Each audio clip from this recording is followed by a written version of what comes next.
साथियों, स्वागत है आपका मेरे YouTube channel journey with nature में।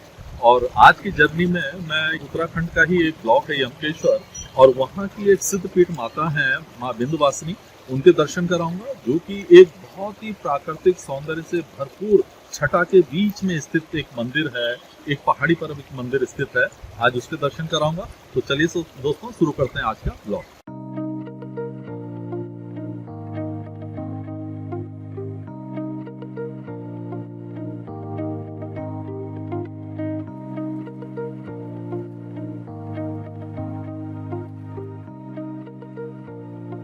ये अब हम इस समय जो हम खड़े हैं, ये राजा जी नेशनल पार्क का वो जगह है कि जो नेशनल पार्क के अंतर्गत आता है। और यहाँ पे आपने देख रहे होंगे जिस रास्ते पे हम चल रहे हैं, ये कच्चा रास्ता है, क्योंकि नेशनल पार्क होने के कारण इसको पक्का भी नहीं किया जा सकता। और यहाँ पे आज कुछ भीड़ भी कुछ रूट पे कुछ ज्यादा ही है।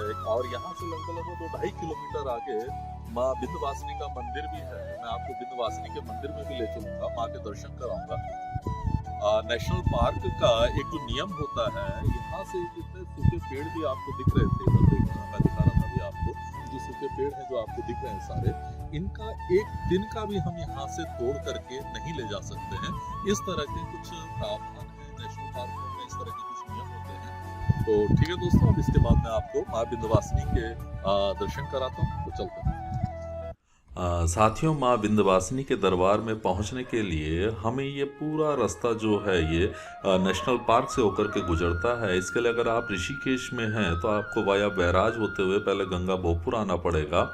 और गंगा भोगपुर से आप ये ऊपर को माँ विंध्यवासिनी के दरबार के लिए आपको पूरा ये नेशनल पार्क से होकर के गुजरना पड़ेगा। और जब भी आप इस रास्ते पे आएँ तो थोड़ा सचेत होकर के अपना दाएं बाएं ज़रा देखते हुए, क्योंकि यहाँ पे जंगली जानवरों का एक चलन है और वो अपना यहाँ पे मूवमेंट करते हैं।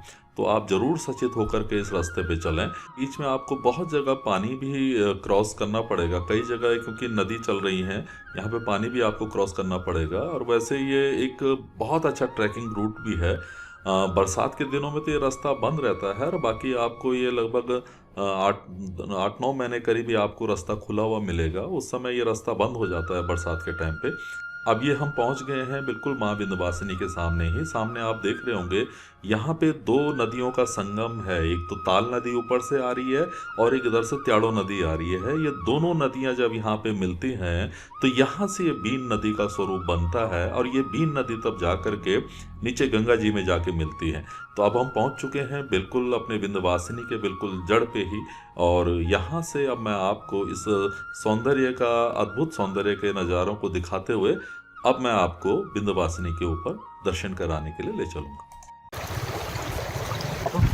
ये अब हम आ चुके हैं माँ विंध्यवासिनी के दरबार के बिल्कुल नज़दीक। और यहाँ से अब हम चलेंगे, सामने पैदल है रास्ता, और ऊपर ही इसी पहाड़ी के बिल्कुल टॉप में माता का दरबार है। तो आइए दोस्तों, हम आपको माता के दरबार के दर्शन कराते हैं। मेरू कुटुंब परिवार रखी राज खुशी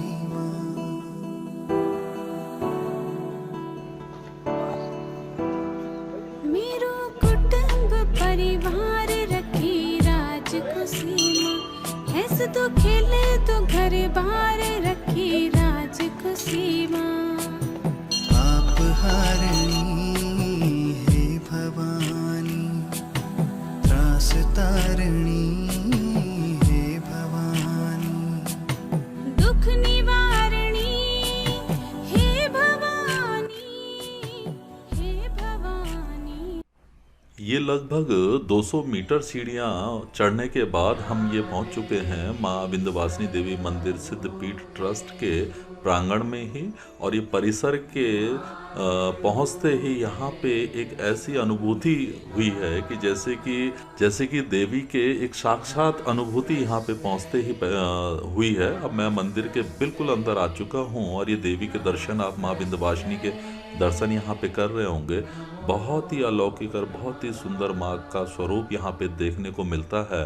और ये बहुत ही पौराणिक मूर्ति भी है और काफ़ी वर्षों पुराना ये मंदिर है। यहाँ पे कोई एक बाबा जी थे, उन्होंने जिस समय ये मंदिर की स्थापना की थी, जिस तरह से हमें यहाँ पे पता लगा है कि यहाँ रात्रि को शेर आते हैं और माँ को माथा टेक करके वो शेर वापस चले जाते हैं। तो रात्रि यहाँ पे किसी भी यात्री को रुकने की परमिशन नहीं है। यहाँ पे जो स्वामी जी लोग हैं वो भी नीचे जो पूर्व में इनके स्वामी जी थे उनकी समाधि है, रात्रि वो लोग वहाँ पे रहते हैं।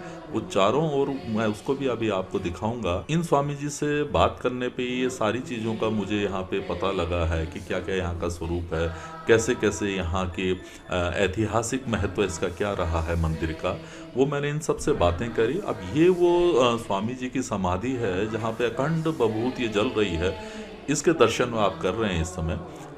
ये सामने जहाँ पे मैं अब ये जा रहा हूँ, ये वो स्वामी जी की समाधि है जिसको नमन करते हुए इस मंदिर परिसर के जो अंदर ये गर्भगृह है जहाँ पे ये स्वामी जी की समाधि है। और सामने ही समाधि के पीछे की तरफ आप देख रहे होंगे जहाँ पे पुजारी लोग अपना रात्रि विश्राम करते हैं। और यहाँ पे शिव दरबार के रूप में हमारे देवी देवताओं का पूरा वास है इस गुफा के अंदर ही। और यहाँ पे रात्रि में मैं अभी आपको बता भी रहा था कि कोई भी श्रद्धालु यहाँ पे रुक नहीं सकता है। और ये स्वामी ये धुनी जो है यहाँ पे जल रही है, ये लगातार निरंतर जल रही है। और सामने आप जो ये जाली भी देख रहे होंगे, ये रात्रि को बंद हो जाती है। मंदिर परिसर से जो चारों ओर का जो सौंदर्य दिखता है, ये बहुत ही अद्भुत और बड़ा अलौकिक सा है। प्रकृति के इतने नज़दीक ये मंदिर है और यहाँ से इस चोटी से चारों ओर का जो दृश्य दिखता है। अब उसके बाद हम लोग नीचे मंदिर परिसर से नीचे की ओर आ रहे हैं, अपने गंतव्य की ओर जा रहे हैं। नीचे के भी मैं आपको कुछ दृश्य दिखाऊंगा कि यहाँ पे किस किस तरह से स्थानीय स्तर पे लोग अपनी आजीविका के लिए यहाँ पे दुकानें हैं और बहुत सारी चीज़ें हैं, उनको भी मैं अभी आपको दिखाऊंगा नीचे आने के बाद।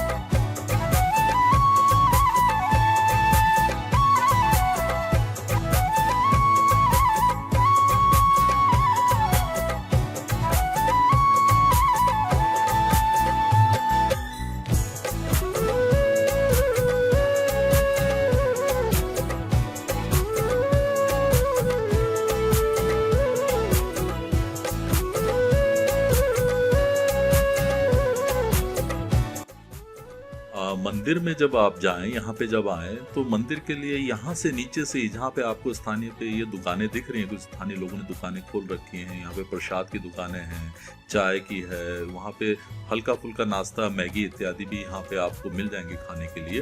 तो यहीं से आप प्रसाद लेकर के ऊपर मंदिर में जाएं, ताकि ऊपर, क्योंकि मंदिर में कोई भी दुकानें प्रसाद की नहीं है, आपको नीचे से ही लेके जाना पड़ेगा। साथियों, आज के ब्लॉग में मैंने आपको माँ विंध्यवासिनी माँ के दर्शन कराए और ये चारों तरफ जो आपको प्राकृतिक व्यू लगा होगा, उम्मीद है आपको बहुत पसंद आया होगा।